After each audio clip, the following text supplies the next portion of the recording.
Hello, welcome to Walk in the Park. My name is Tony Ingram, and your host, and this is episode 120. Recording this on November 25th, 2015, the day before Thanksgiving.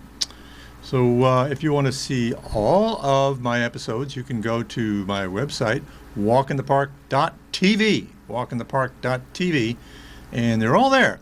And this one will be up on online within a couple of days.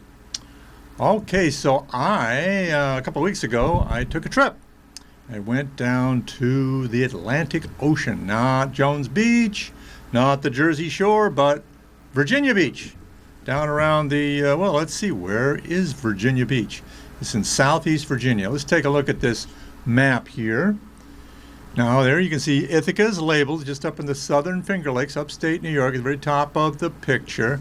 And then down below is that Chesapeake Bay is labeled. That's that big flooded valley that runs all the way up into Maryland and almost to D.C. and all the way down to southeast Virginia. And just to the right of that is the Delmarva Peninsula. And that's made up of Delaware, Maryland, and Virginia, pieces of it. And right down the bottom, let's get down to the next picture here.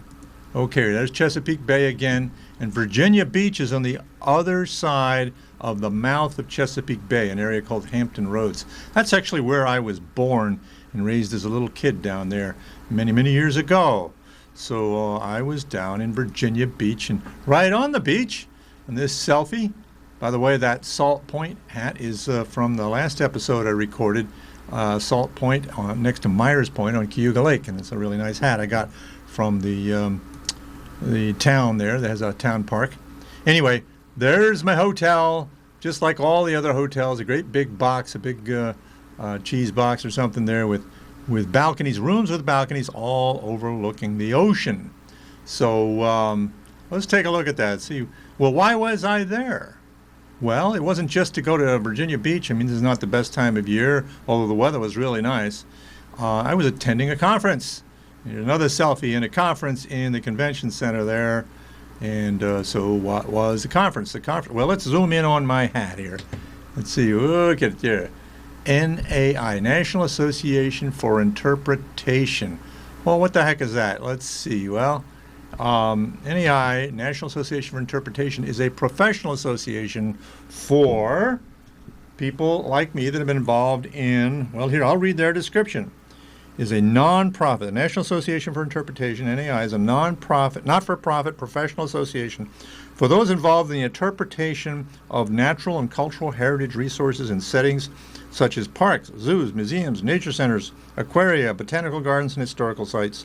For more than 50 years, NAI and its parent organizations have encouraged networking, training, and collaboration among members and partners in support of our mission, inspiring leadership and excellence to advance heritage interpretation as a profession.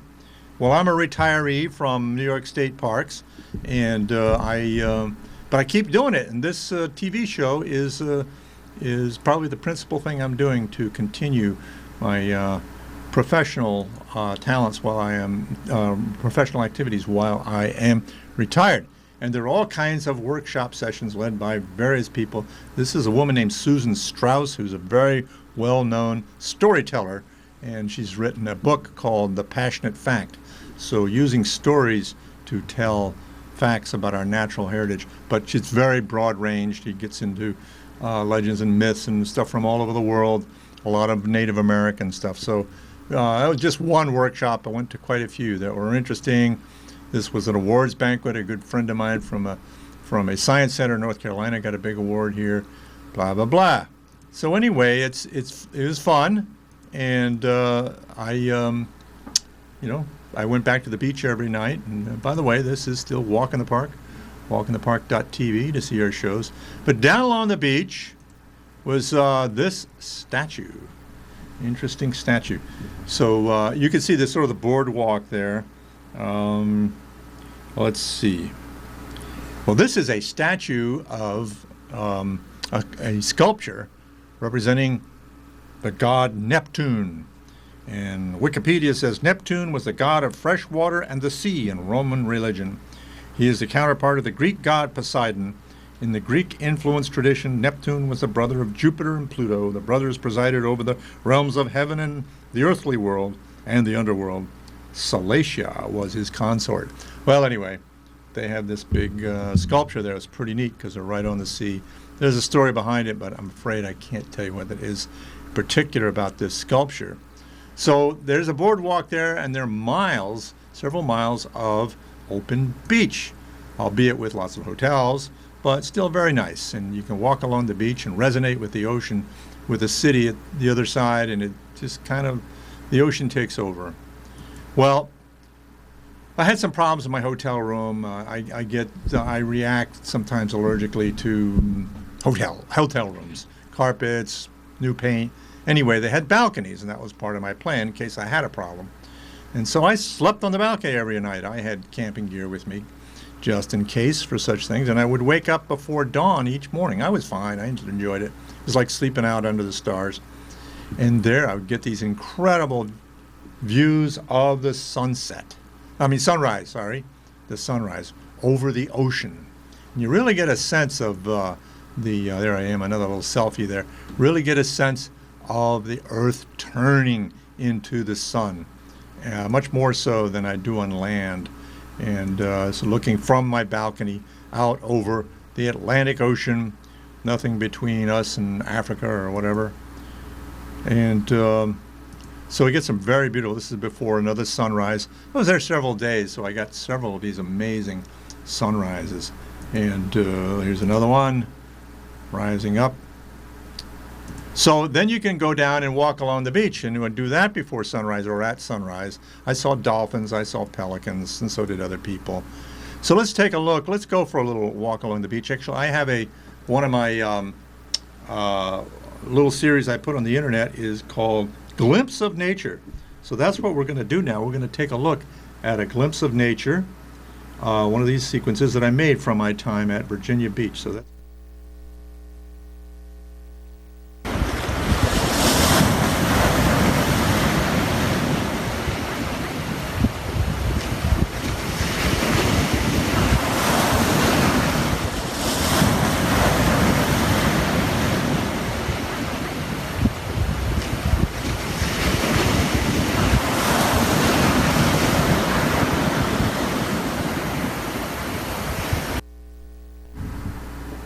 it's just a glimpse. Huh.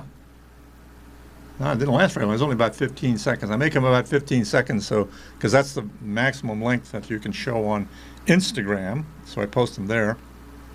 But let's take a longer look. I'll strung together a bunch of video clips that I took at the time during the week.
So I'll give you a little better feeling of what it was like. And that time of day, there are not very many people out, a few people running.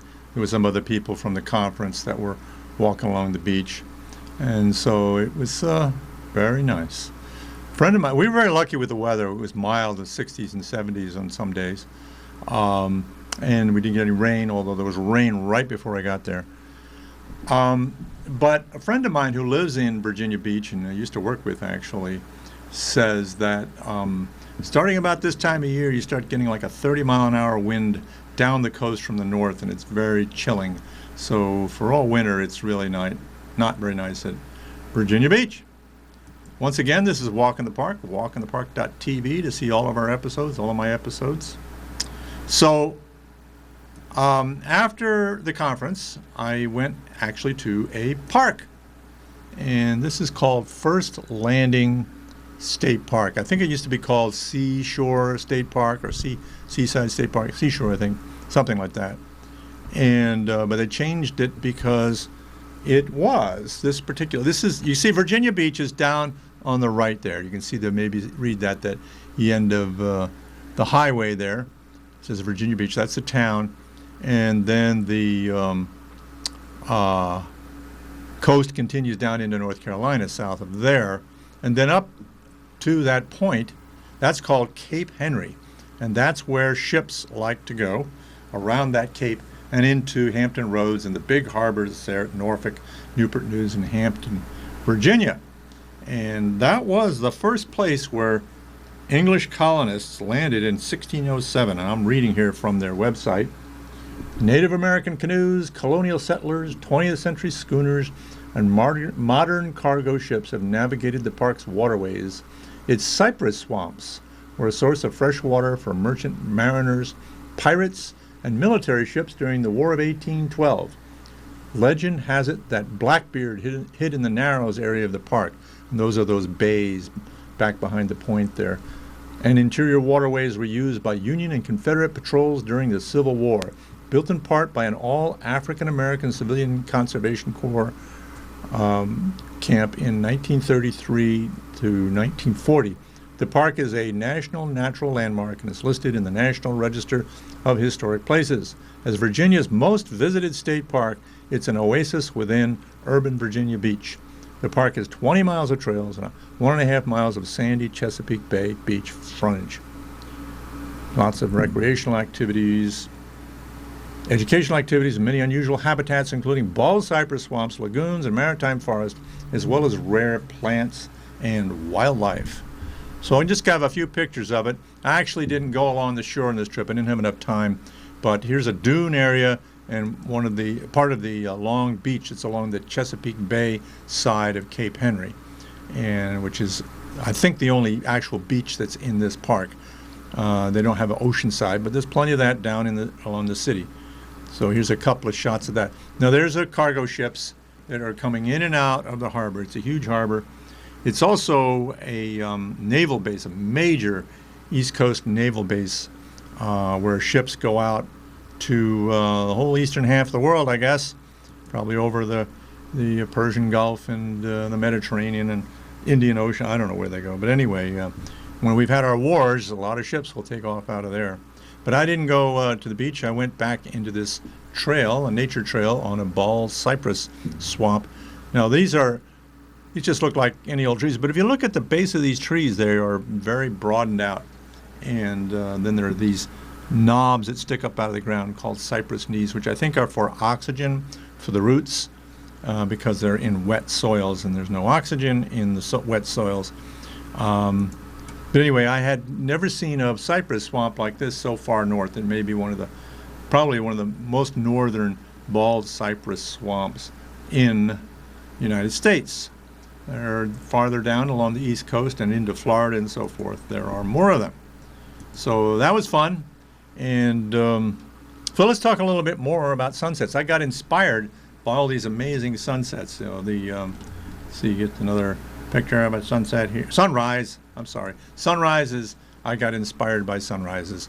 And so since I got back, for about a week now, I have been getting up and taking pictures of sunrises and sunsets. So let's talk about that a little bit. This time of year, as we all learned in elementary school, the Earth, which is tilted on its side with respect to the plane of its orbit around the sun. I don't know, it's 23.5 degrees, something like that. This time of year, it is rounding in its orbit such that the northern hemisphere, the axis of the Earth, is turning away from the sun. So we get low density of incident rays, and they're lower in the sky. The day is shorter. Our day is only about 9.5 hours long. I think tomorrow morning the sun rises at 7:08 and sets at 4:36, something like that. So that's about 9.5 hours. And by the solstice, a month from now, it will be actually less than a month from now. It will be only about 9 hours long. So not a lot of light.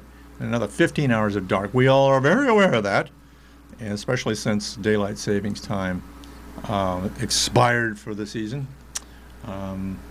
Once again, you are watching Walk in the Park, walkinthepark.tv, to see all of our shows and short videos. So when I got back home, I said, I'd read it's a very nice practice to get up and look at the sunrise and the sunset each day. Don't burn your eyes out, but might as well photograph it. So I got up. It's my house up on South Hill, and lo and behold, there's the sun rising next to my house.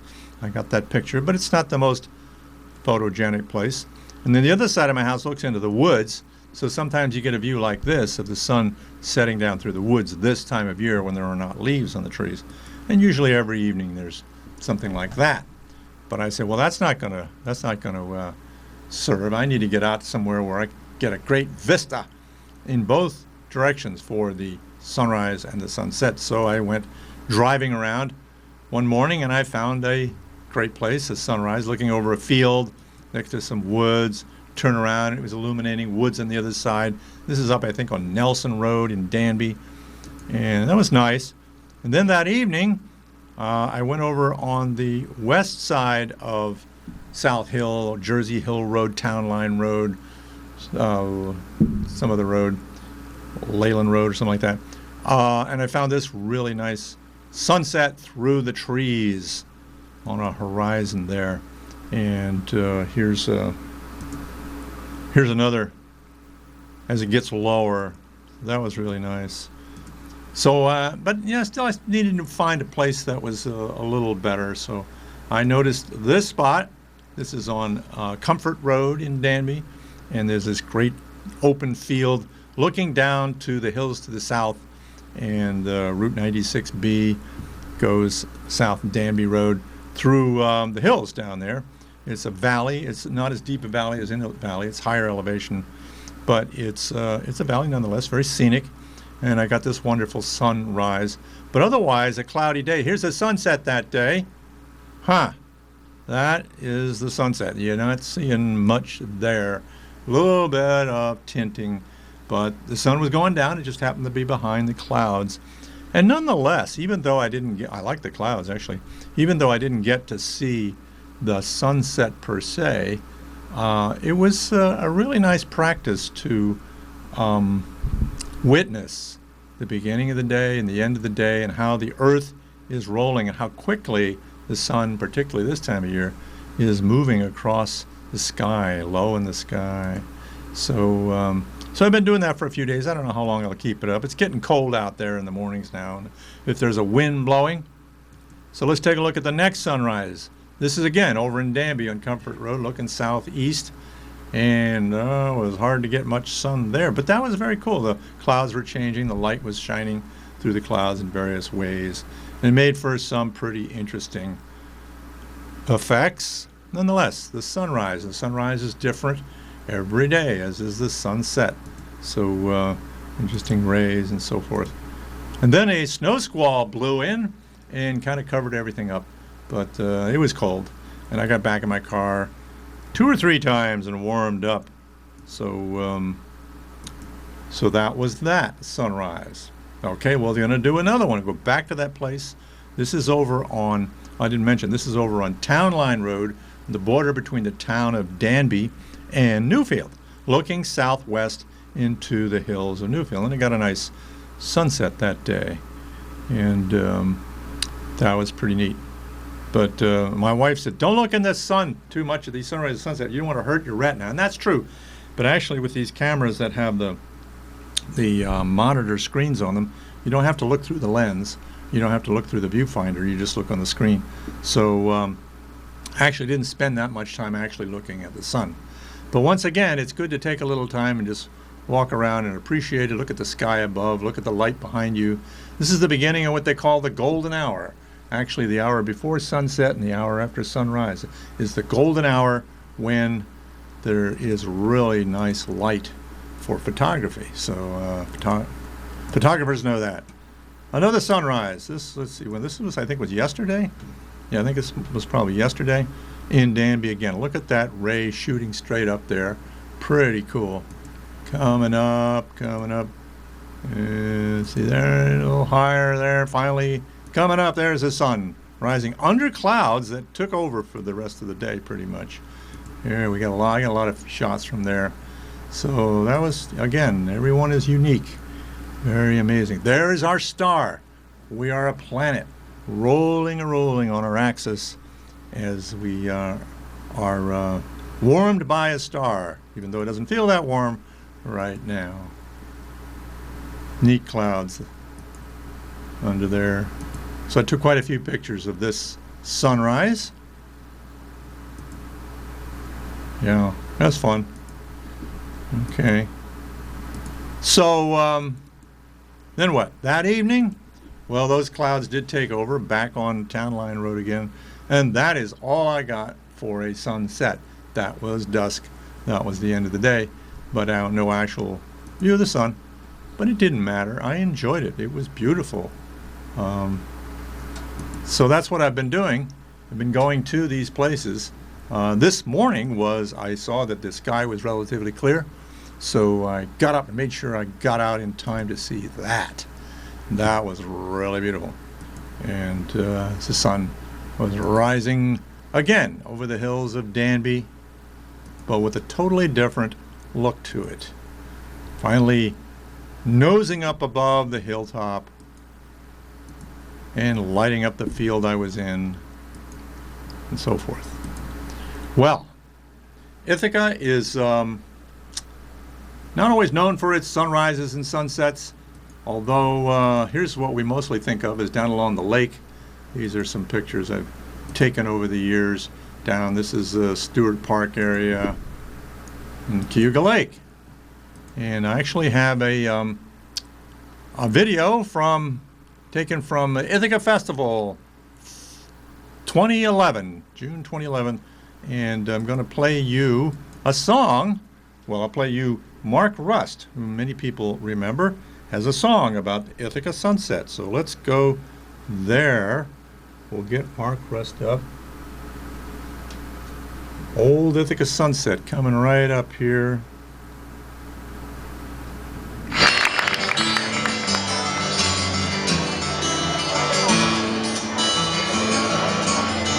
I know we've grown a lot since we were children.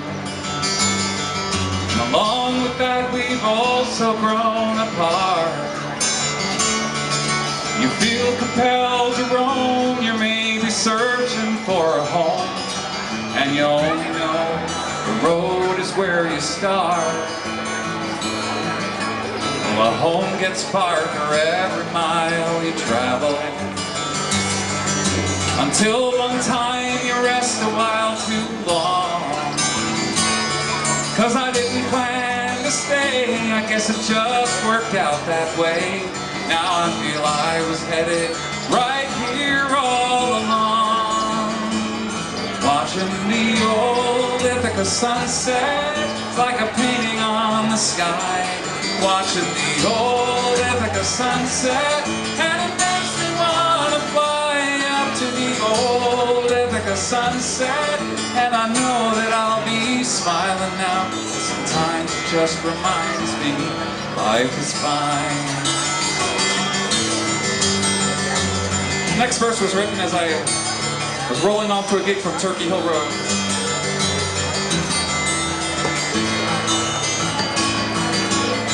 Well, I've never been out to California,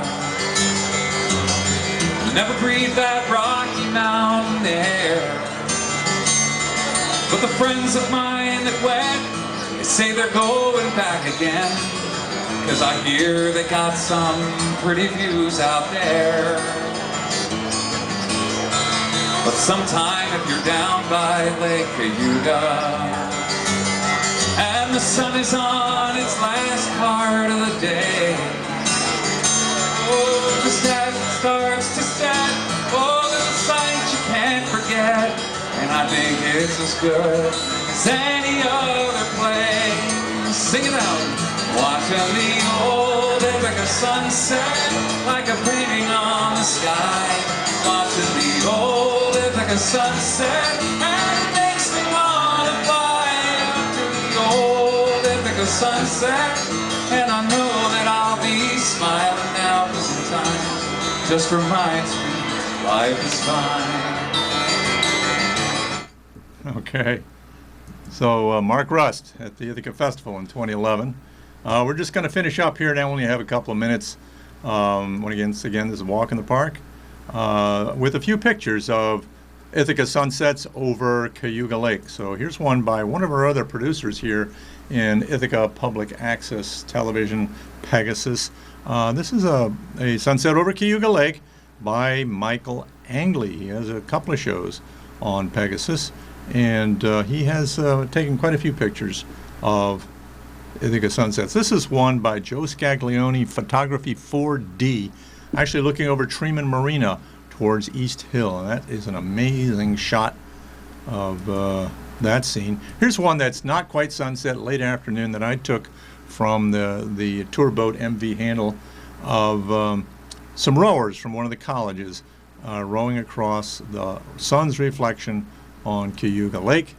And then here is the MV Handle of the Ithaca Boat Tours and one of the sunset tours. That's the late Captain Dennis Montgomery driving there.